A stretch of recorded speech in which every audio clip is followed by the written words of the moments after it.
आज हम आपको कार्बनिक यौगिकों के नामकरण के बारे में बताएंगे जो कि क्रियात्मक समूह युक्त कार्बनिक यौगिक है।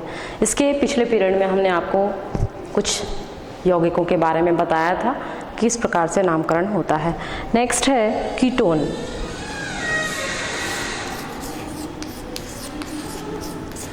जैसे कि मैंने आपको बताया था कि जो कार्बनिक यौगिक होते हैं, कार्बनिक यौगिक के साथ क्रियात्मक समूह जुड़ा होता है। तो ये जो क्रियात्मक समूह होते हैं, किसी भी कार्बनिक यौगिक की एक पहचान होती है। यदि किसी कार्बनिक यौगिक में, किसी भी कार्बनिक यौगिक में यदि क्रियात्मक समूह होगा तो ही उस यौगिक की आप पहचान कर सकते हैं। यदि क्रियात्मक समूह नहीं है तो आप उस यौगिक की पहचान नहीं कर सकते। जैसे मान लीजिए हम किसी यौगिक की बात कर रहे हैं, जैसे मान लीजिए हम ग्लूकोज की ही बात करते हैं, तो जो ग्लूकोज होता है, तो ग्लूकोज में जो क्रियात्मक समूह है वो एक क्रियात्मक समूह होता है एल्डिहाइड। उसके कारण हम उस यौगिक के गुणों की चर्चा करते हैं, उसके गुणों के बारे में हम जानते हैं कि उसके भौतिक गुण कैसे होंगे, उसके रासायनिक गुण कैसे होंगे। तो ठीक इसी आधार पर हम कीटोन के बारे में, कीटोन के नामकरण के बारे में देख रहे हैं। तो जैसा हमने ईथर के बारे में बताया था आपको, ठीक इसी तरह कीटोन के भी नामकरण होते हैं। तो इसका यदि हम सामान्य सूत्र लें तो इसे लिखते हैं RC⋯OR। इस प्रकार से लिखा जाता है, ये कीटोन का है सूत्र। और यदि हम इसे एक सामान्य सूत्र के रूप में लिखें तो इसे हम लिखेंगे CnH2n+1 C⋯O CnH2n+1। इस प्रकार से नामकरण होगा इसका। तो इस प्रकार से आप लिख सकते हैं, या कीटोन को आप इस तरह लिख सकते हैं RC⋯OR', इस प्रकार से। तो यहाँ आपको दिखाई दे रहा है कि कीटोन की जो संरचना है, यहाँ पर भी आपको एल्किल समूह दिखाई दे रहा है। ये जो एल्किल समूह है, तो R के बारे में यदि हम बात करें तो जैसे हम CH3 की बात करते हैं तो R एक एल्किल समूह है और इसका प्रथम सदस्य आप देखेंगे मैथिल समूह होता है।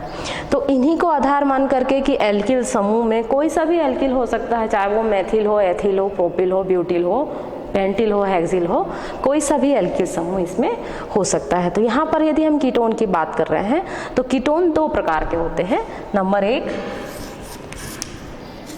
सरल कीटोन।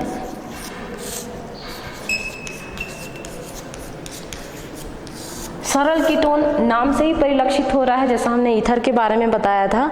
तो ईथर में जैसा सरल ईथर था, ठीक इसी तरह इसमें सरल कीटोन होगा। और ये सरल कीटोन में इसका सूत्र होगा RC⋯OR, जिसमें समान एल्किल समूह होते हैं और एल्किल समूहों के बीच में कीटोनिक समूह होता है।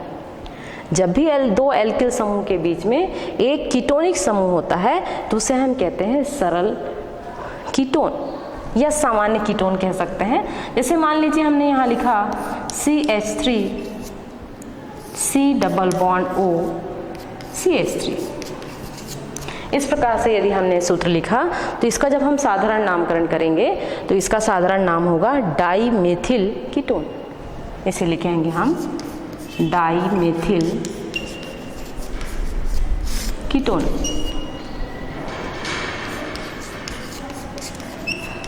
यदि मान लीजिए हमने यहाँ पर लिखा है C4H9CO भी लिख सकते हैं इसे, या C⋯O लिख सकते हैं C4H9।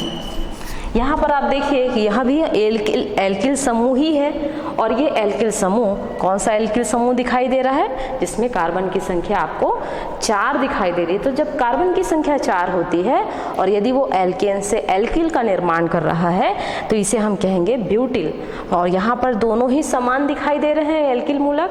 तो ये जब समान एल्किल समूह है और ये कार्बन की संख्या 4 वाले हैं तो इसे हम कहेंगे dibutyl ketone. Dibutyl ketone.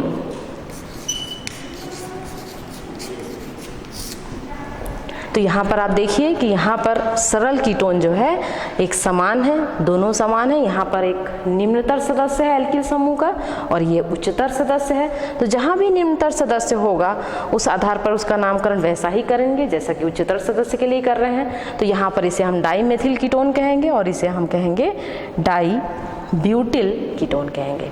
अब यहाँ पर इसमें IUPAC हमको नामकरण करना है क्योंकि ये साधारण नामकरण है। IUPAC नामकरण करें हम इसका तो इसका नाम हो जाएगा, इसमें आपको कार्बन की संख्या गिनना है। तो कार्बन की संख्या आप गिनेंगे तो ये कीटोनिक समूह जो C डबल बॉन्ड O दिख रहा है उसके कार्बन को भी आपको गिनना है। तो यहाँ पर 1, 2 और 3 कार्बन दिखाई दे रहे हैं। तो 3 कार्बन है तो यहाँ 3 कार्बन में से हम प्रोपेन कहेंगे। तो जो प्रोपेन होगा, प्रोपेन को यदि हम इंग्लिश में लिखें, अंग्रेजी में लिखें तो इसे हम इस प्रकार लिखते हैं PROPANE। तो यहाँ जो प्रोपेन है इस प्रोपेन में से E को हटाना है आपको और ओन जोड़ देना है।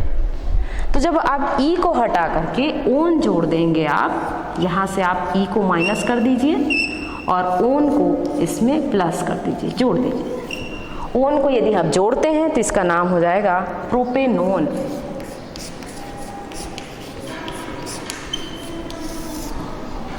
यहाँ पर अब इसको साधारण नाम को ध्यान में नहीं रखना है, आपको सीधा IUPAC नामकरण को ध्यान में रखना है। और जब IUPAC नामकरण को ध्यान में रखेंगे तो उसमें ये देखना है कि कार्बन की संख्या कितनी है।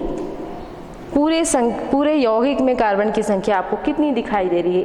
2 दिखाई दे रही है, 3 दिखाई दे रही है, 4 दिखाई दे रही है।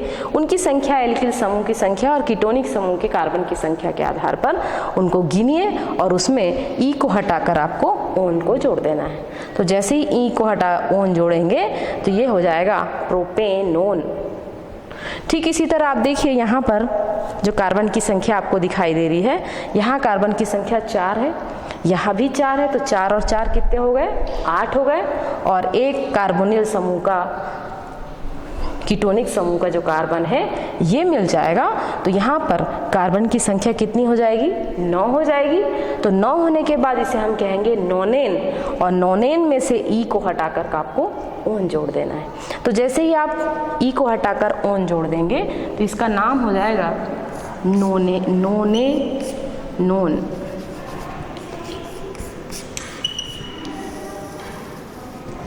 क्योंकि इसका यदि हम एल्केन का नामकरण करें तो हमने आपको बताया था कि यहाँ पर ऑक्टेन होता है, नोनेन होता है। तो नोनेन में से E को हटाना है आपको और ओन जोड़ देना है। तो इसलिए नोन हो गया इसका IUPAC नामकरण। यदि यहाँ पर कोई दूसरा यदि आप यौगिक लेते हैं इसके अलावा तो उसका भी नामकरण इसी तरह से किया जाएगा कि यहाँ से IUPAC नामकरण में एल्केन में से E को हटाकर आपको ओन जोड़ देना है। तो जो भी नाम आएगा उस आधार पर नामकरण करेंगे। जैसे मान लीजिए यहाँ पर होता C3H7 C double bond O C3H7। साधारण नाम में तो इसे आप डाइप्रोपिल कीटोन कहेंगे। और यदि इसका IUPAC नामकरण करें तो साधारण नाम इसका तो डाइप्रोपिल कीटोन होगा। और IUPAC नामकरण के वक्त ठीक इसी तरह यहाँ पर कार्बन की संख्या आप गिनेंगे इसमें तो 3 और 3 6 हो गए और ये 7 हो गया। तो यहाँ पर टोटल 7 कार्बन हो गया। तो 7 कार्बन है तो इसे हम कहेंगे हेप्टेन। तो हेप्टेन में से E को हटाएंगे तो ये हो जाएगा हेप्टेनोन हो जाएगा। तो ये हो गया आपका सरल कीटोन। दूसरा है मिश्रित कीटोन।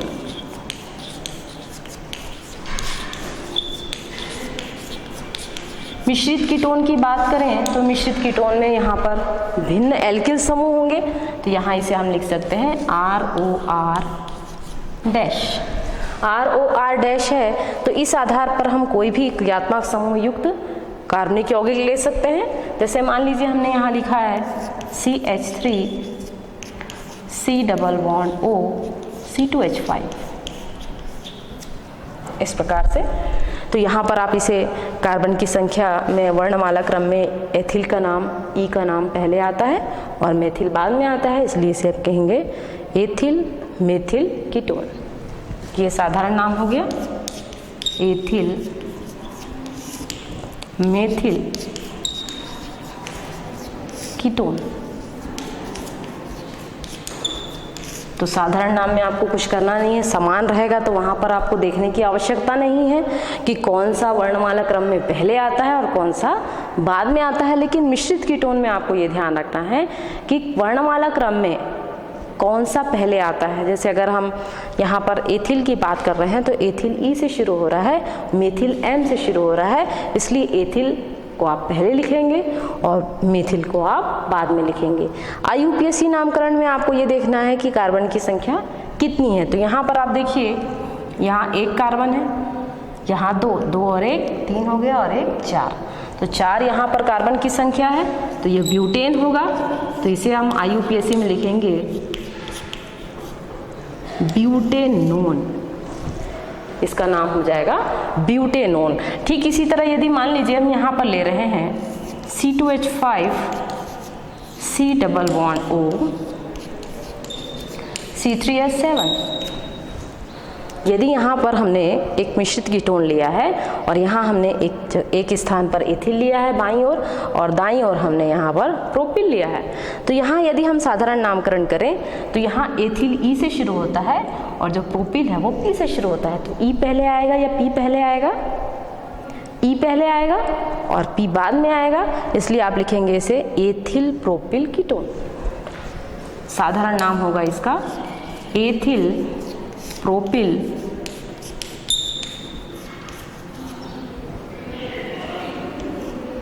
कीटोन।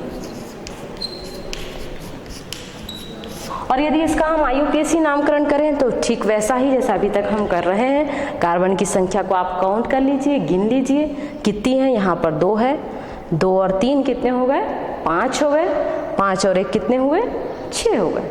तो 6 है तो उसे हम कौन सा कार्बन कहेंगे, कौन सा एल्केन कहेंगे?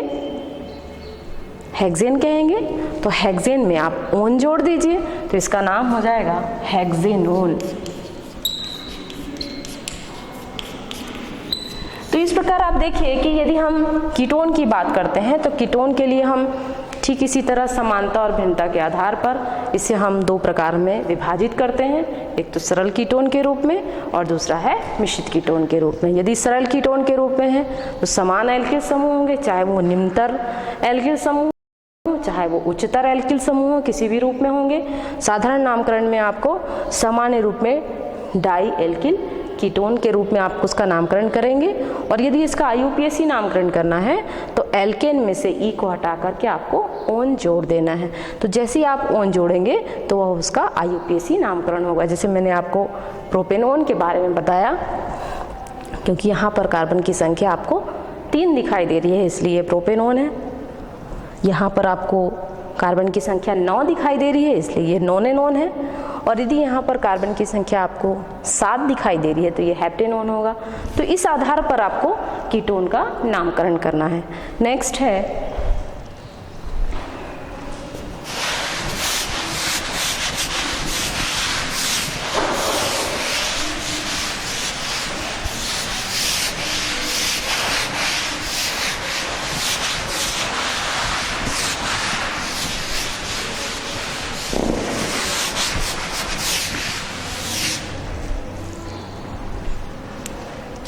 दूसरा है एसिटिलीन।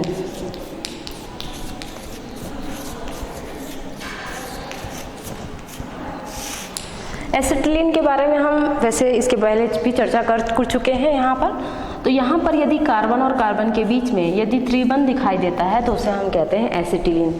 तो यहाँ पर यदि हम एसिटिलीन की बात कर रहे हैं या मान लीजिए यहाँ पर एल्काइन की बात कर रहे हैं, क्योंकि यहाँ एसिटिलीन ना कहकर हम इसे एल्काइन लिख सकते हैं, एल्काइन, क्योंकि एसिटिलीन इसका एक उदाहरण है एल्काइन। तो ऐसा संतृप्त हाइड्रोकार्बन जिसमें कार्बन और कार्बन के बीच में त्रिबंध दिखाई देता है, तो जब त्रिबंध होगा तो उसे हम एल्काइन कहेंगे। और इस आधार पर पहला सदस्य है CH त्रिबंध CH। इसका यदि हम नामकरण करें तो यहाँ पर कार्बन की संख्या आपको 2 दिखाई दे रही है और 2 के आधार पर इसका नाम होता है एसिटिलीन, क्योंकि यहाँ पर साधारण नाम में इलीन जोड़ा जाता है। साधारण नाम में अंतिम रूप में, क्योंकि ये एसिटिक अम्ल से बनता है और यहाँ पर इसको एसिटिलीन इसका नाम दिया जाता है। और एसिटिलीन के आधार पर यदि हम IUPAC नामकरण करें, ये एक सामान्य नाम है एसिटिलीन, जो कि इस समूह का या इस कार्बनिक यौगिक का पहला सदस्य है, जिसमें कार्बन की संख्या 2 है और हाइड्रोजन यहाँ पर 2 रूपों में पाया जाता है या 2 यहाँ पर पाया जाता है। तो इसका हम IUPAC नामकरण करें तो IUPAC नामकरण में कार्बन की संख्या यहाँ 2 दिखाई दे रही है, तो 2 है मतलब ये क्या होगा, एथेन होगा। और एथेन है तो यहाँ पर आपको आइन प्रत्यय जोड़ना है। IUPAC नामकरण में आइन प्रत्यय जोड़ना पड़ता है। तो जब आप आइन प्रत्यय जोड़ते हैं तो इसका नाम होता है, इसका नाम कहेंगे हम एथाइन।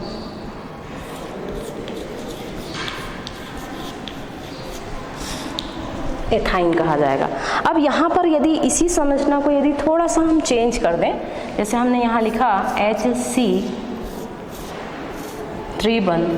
C में से H को हटाकर यहाँ पर आप मेथिल समूह जोड़ दीजिए इस प्रकार से।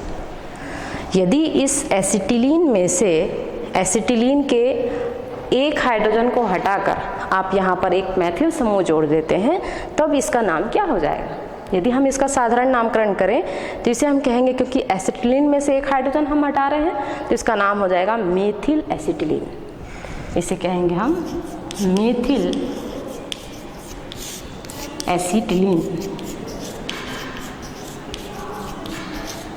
और यदि इसका हम IUPAC नामकरण करें तो IUPAC नामकरण में आपको ये देखना है कि कार्बन की संख्या यहाँ पर कितनी है।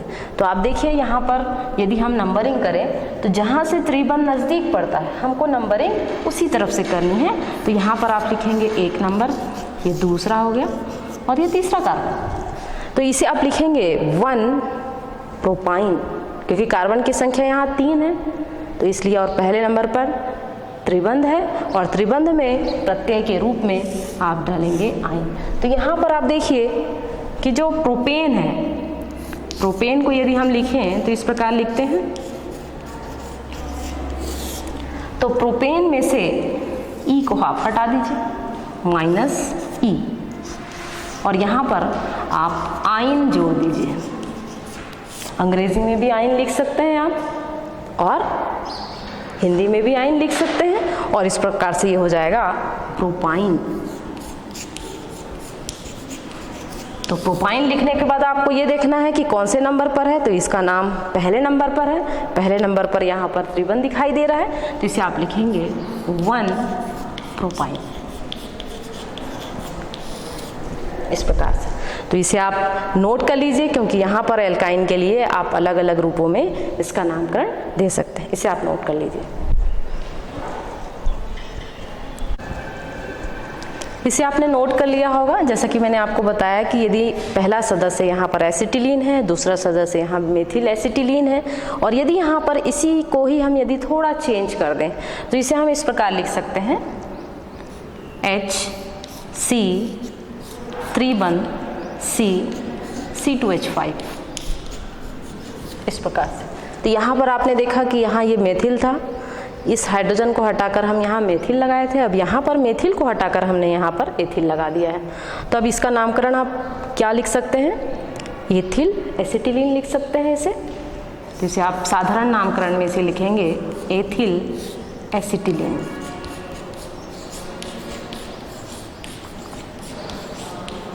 और इसका यदि हम IUPAC नामकरण करें तो IUPAC नामकरण में सिर्फ आपको ये ध्यान रखना है कि यहाँ कार्बन की संख्या कितनी है और कार्बन की संख्या के आधार पर एल्केन का नाम लिखेंगे।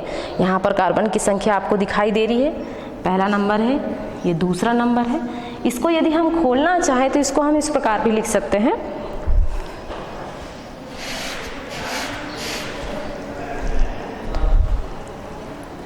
CH2CH3 इस प्रकार से लिख सकते हैं। C2H5 को आप ऐसे भी लिख सकते हैं या फिर डायरेक्ट आप C2H5 भी लिख सकते हैं। तो यहाँ पर ये पहला नंबर हो गया, ये दूसरा हो गया, ये तीसरा हो गया और ये चौथा हो गया।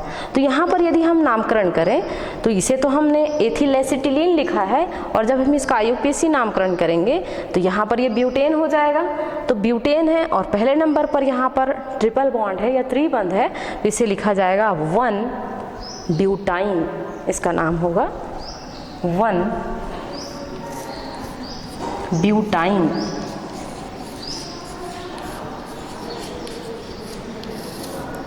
तो इस प्रकार से आप इसका नामकरण कर सकते हैं। तो जितने भी एसिटिलीन समूह के जितने भी सदस्य होंगे, चाहे निम्नतर सदस्य हों चाहे उच्चतर सदस्य हों, उनका नामकरण आपको इसी प्रकार से करना है।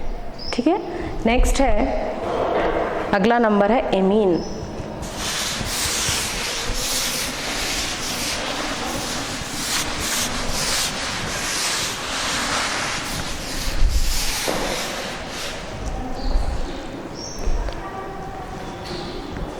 एमीन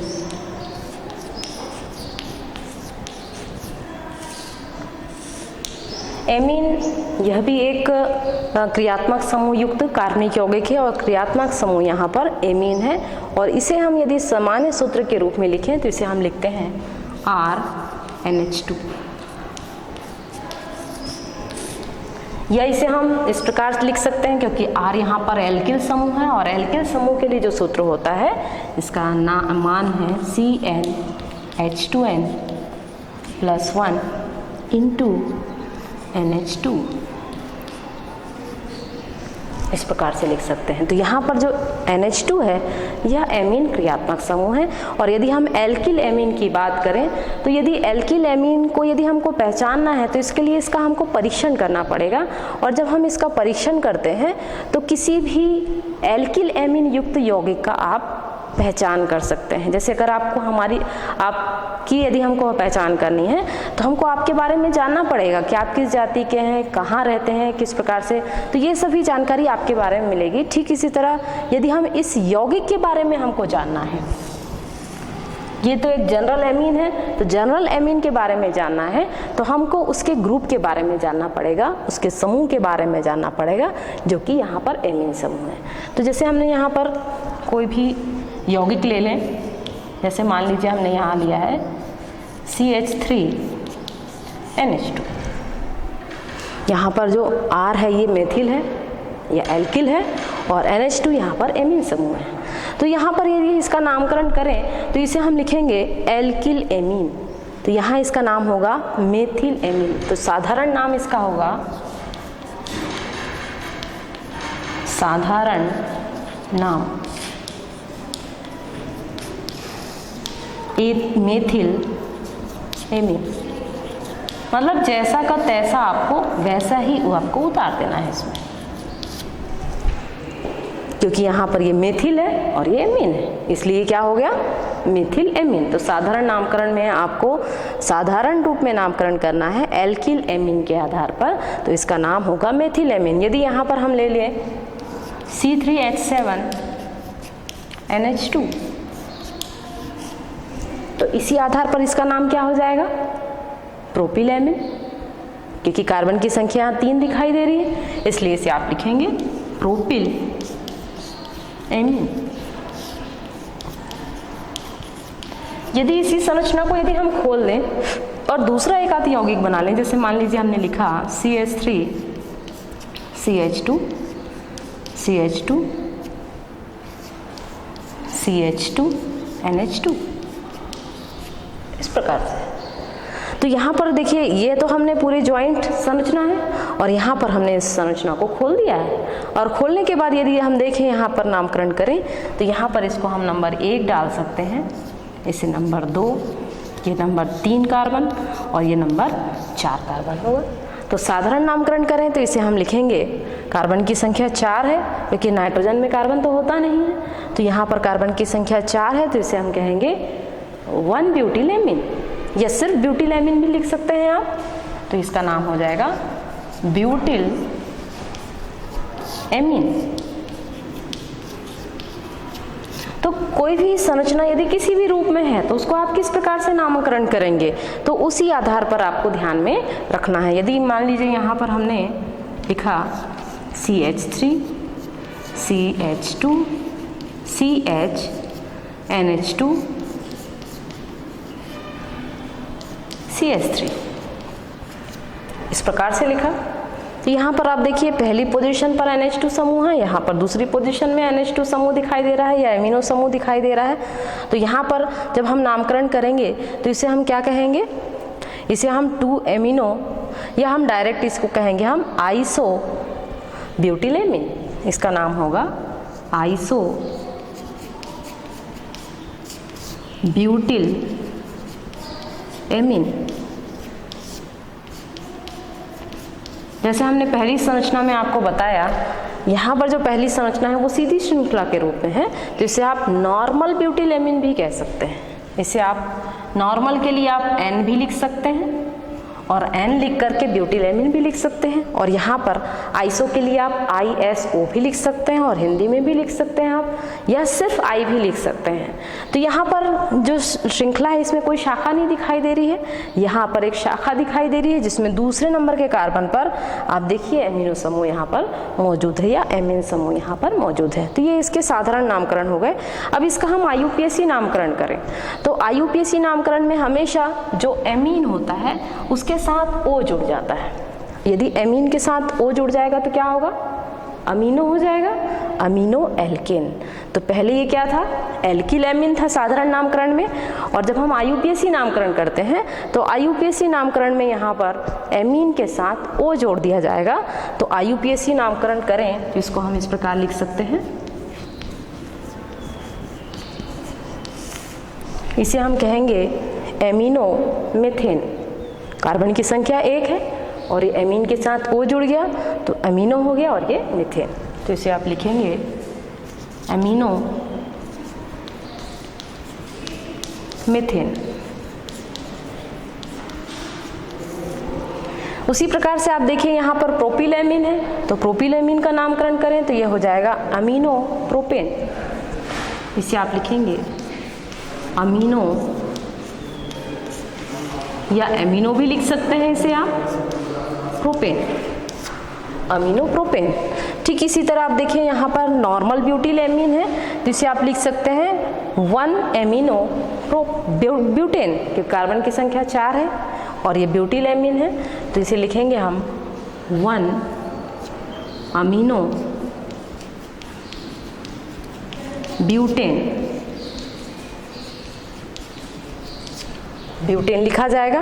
और यदि हम इसकी बात कर रहे हैं तो यहाँ पर लिखेंगे आप 2 एमिनो ब्यूटेन, क्योंकि यहाँ पर दूसरे नंबर पर एमिनो समूह है और यहाँ पर पहले नंबर पर एमिनो समूह दिखाई दे रहा है। तो यहाँ हो जाएगा इसका नाम 2 एमिनो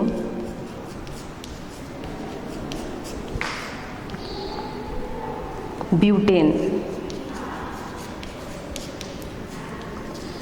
तो इस प्रकार से आपने देखा कि एमीन समूह का यदि हमको नामकरण करना है तो हम किस प्रकार से नामकरण करेंगे। तो यहाँ पर जो एमीन समूह है इसको हम कहते हैं प्राथमिक एमीन।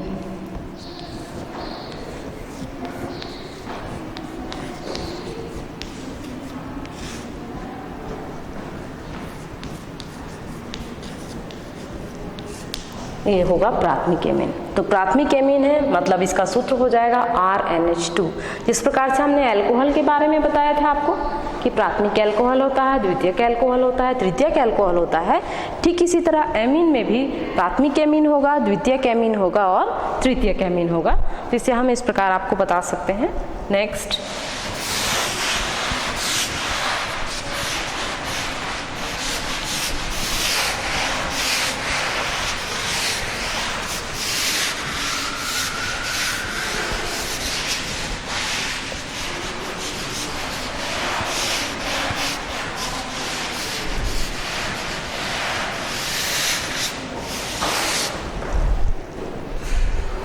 दूसरा है द्वितीयक एमीन।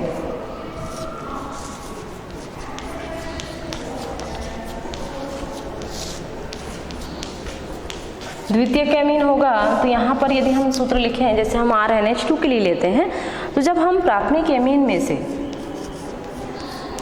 प्राथमिक एमीन के एक हाइड्रोजन का प्रतिस्थापन जब एक एल्किल समूह के द्वारा होता है तो इसे हम इस प्रकार बना सकते हैं -H + R।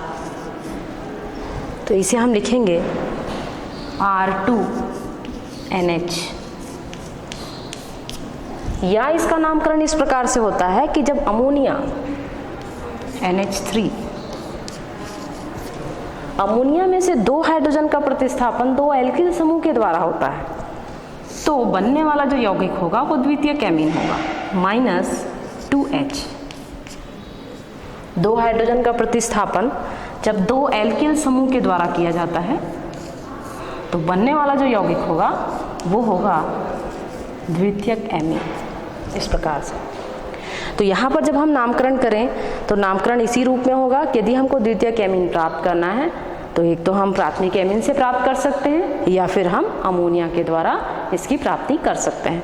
तो इसके आधार पर हम कोई भी द्वितीयक एमीन लें, जैसे CH3NH, इस प्रकार से। जैसे कि हम यहाँ पर सूत्र लिख चुके हैं, तो यहाँ पर इसे हम लिखेंगे CH3CH3 या CH3 का होल ट्वाइस NH भी लिख सकते हैं इसे। तो यहाँ पर इसका साधारण नामकरण होगा डाईमेथिल एमीन, इसे हम लिखेंगे साधारण नामकरण में डाईमेथिल एमीन।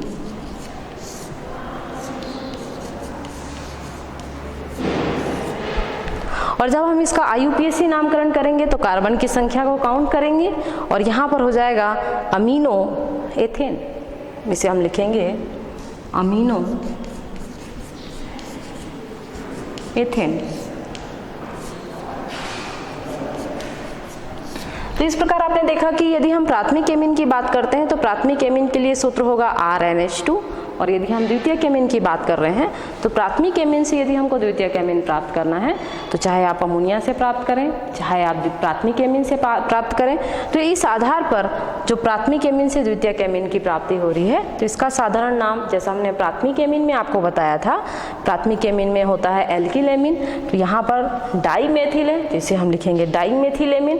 और IUPAC नामकरण में कार्बन की संख्या को गिना जाता है और कार्बन की संख्या को गिन करके जितना भी एल्केन होता है, जैसे मान लीजिए यहाँ पर ये अमीनो है और कार्बन की संख्या यहाँ पर 2 है तो ये हो जाएगा एथेन, तो इसे हम लिखेंगे अमीनो एथेन। नेक्स्ट है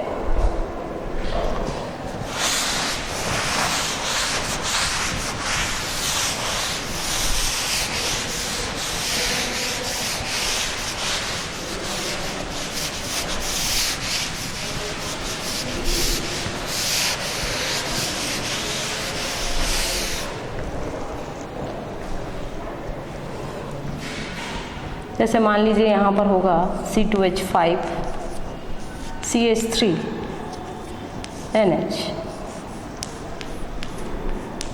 तो इसे आप इस प्रकार से लिख सकते हैं एथिल प्रोपिल एमीन, इसे साधारण नाम में लिखेंगे ethyl propyl, ethyl methyl, propyl नहीं, एथिल मेथिल एमीन, ये इसका साधारण नामकरण होगा। तो इस प्रकार से आप देखिए कि साधारण नामकरण के वक्त में आप में को ये ध्यान रखना है कि एल्किल समूह यहाँ पर कितने हैं, 1 हैं, 2 हैं, किस प्रकार से हैं। तो यहाँ पर आप देखिए एथिल पहले आता है, ई पहले आता है, इसलिए हमने यहाँ पर एथिल लिखा है और यहाँ पर मेथिल लिखा है, तो एथिल मेथिल एमीन हो जाएगा। और जब हम IUPAC नामकरण करेंगे तो IUPAC नामकरण में यहाँ पर होगा एमिनो प्रोपेन, क्योंकि कार्बन की संख्या यहाँ 3 है, इसे लिखा जाएगा एमिनो, एमिनो भी लिख सकते हैं, अमीनो भी लिख सकते हैं, प्रोपेन, इस प्रकार से। तो यहाँ पर आप देखिए नेक्स्ट है तीसरा तृतीयक एमीन।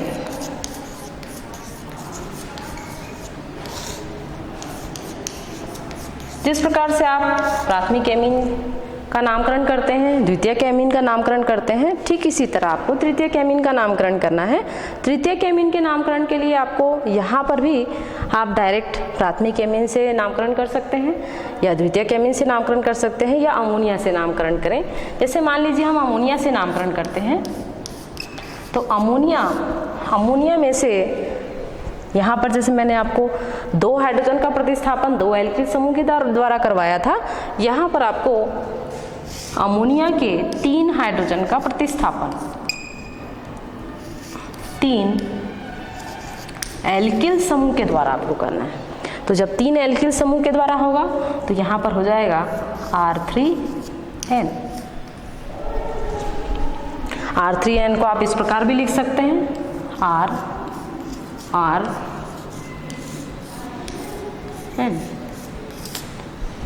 चाहे आप इस प्रकार लिखिए, चाहे आप इस प्रकार लिखिए, इसको आप इस प्रकार लिख सकते हैं। और यदि हम इसका सूत्र लिखें तो इसे आप लिख सकते हैं CnH2n +1 +1 का होल क्या हो जाएगा यहाँ पर 3 और यहाँ होगा n। ये 1 है, ये प्लस है जो एल्किल समूह का होता है, क्योंकि CnH2n +1 का होल 3n होगा। या फिर आप इसे R3n लिख सकते हैं, या फिर आप देखिए RnH2 है, प्राथमिक एमीन है, और प्राथमिक एमीन में से आपको 2 H निकालना है, 2 हाइड्रोजन और 2 एल्किल समूह इसमें जोड़ देना है आपको। 2 हाइड्रोजन का प्रतिस्थापन 2 एल्किल समूह के द्वारा करते हैं। तो यहाँ पर ऑलरेडी पहले से एक एल्किल समूह जुड़ा हुआ है और 2 हाइड्रोजन निकल जाएंगे, तो बनने वाला जो यौगिक होगा वो तृतीयक एमीन होगा, इस प्रकार से। तो इसको हम कोई भी कार्बनिक यौगिक ले लेते हैं। जैसे मान लीजिए हमने लिया यहाँ CH3 CH3 CH3N। अब इसका हमको यदि साधारण नामकरण करना है और IUPAC नामकरण करना है तो सबसे पहले हम साधारण नामकरण करेंगे। तो इसका नाम हो जाएगा ट्राईमेथिल एमीन। इसे हम लिखेंगे ट्राईमेथिल एमीन। ट्राईमेथिल एमीन लिखा जाएगा। यदि मान लीजिए यहाँ पर मेथिल की जगह पर आप यहाँ पर एथिल लेते हैं, तो एथिल यदि ले रहे हैं तो यहाँ पर CH3 के स्थान पर C2H5 हो जाएगा तीनों जगह। तो यहाँ पर होगा ट्राईमेथिल की जगह पर आप इसे क्या लिख सकते हैं, ट्राईएथिल लिख सकते हैं, और ट्राईएथिल एमीन हो जाएगा इसका नामकरण। तो यहाँ पर यदि ये साधारण नाम है और यदि हम IUPAC नामकरण करें तो यहाँ पर इसका नाम हो जाएगा एमिनो एल्केन। तो इसे हम लिखेंगे, कार्बन की संख्या यहाँ पर 3 है तो इसे हम कहेंगे एमिनो प्रोपेन। अमीनो प्रोपेन कहा जाएगा। तो इस प्रकार आपने देखा कि किस प्रकार से हम आपको कीटोन के बारे में बताएं कि कीटोन में आप देखिए सरल और मिश्रित कीटोन होता है। उनका यदि हम नामकरण करें तो उनके नामकरण में आपको समान एल्किल समूह होंगे या भिन्न एल्किल समूह होंगे। यदि हम एल्काइन की बात करते हैं तो एल्काइन में यहाँ पर 3 बंध होगा, और जब हम साधारण नामकरण करते हैं तो एसिटिलीन के आधार पर, क्योंकि इस समूह का जो पहला सदस्य है वह एसिटिलीन है और उसके नाम के आधार पर हम इसमें यदि एल्किल समूह जोड़ते हैं, इस एसिटिलीन में से एक हाइड्रोजन को हटाकर वहाँ मेथिल, एथिल या प्रोपिल समूह जोड़ते हैं, तो उस आधार पर नामकरण हम साधारण रूप में करते हैं। और यदि हम IUPAC नामकरण हमें करना है तो एल्केन में से ई को हटाकर वहां हम आइन जोड़ देंगे, और त्रिबंध कौन से नंबर पर है, पहले नंबर पर, दूसरे नंबर पर है, उस आधार पर इसका नामकरण किया जाता है। ठीक इसी तरह यदि हम एमीन की बात करते हैं, प्राथमिक एमीन, द्वितीयक एमीन, तृतीयक एमीन की बात कर रहे हैं, तो साधारण नामकरण हमको एल्किल एमीन के आधार पर करना है, और यदि IUPAC नामकरण करना है तो आपको एमीन में ओ जोड़ करके एल्केन बनाना पड़ेगा। तो इस आधार पर इसे हम कहेंगे एमिनो एल्केन। तो यदि यहाँ पर प्राथमिक एमीन है तो नामकरण उसी प्रकार से होगा, यदि द्वितीयक एमीन है तो भी नामकरण आपको उसी आधार पर करना है। ठीक है, इसके बाद का हम नामकरण आपको नेक्स्ट पीरियड में बताएंगे। ठीक है, थैंक यू।